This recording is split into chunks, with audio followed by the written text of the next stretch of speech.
сме денес за оваа свечена промоција на оваа прекрасна сликовница, која ќе пораснам и јас сакам да бидам како Карло.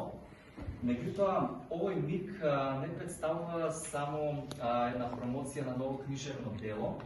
Мислам дека сите ќе се сложиме дека ова е веќе и чин на зачувување на нашата традиција, јазик и идентитет. Во светот кој забрзано се менува, мислам дека на сите ни е јасно дека живееме во едно брзо време, каде што глобализацијата има и како голем самот. Мислам дека е многу важно да се вратиме на нашите корени и на нашата татковина.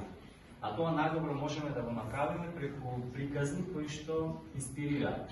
И тоа ги инспирираат не само децата, туку и повозрастните.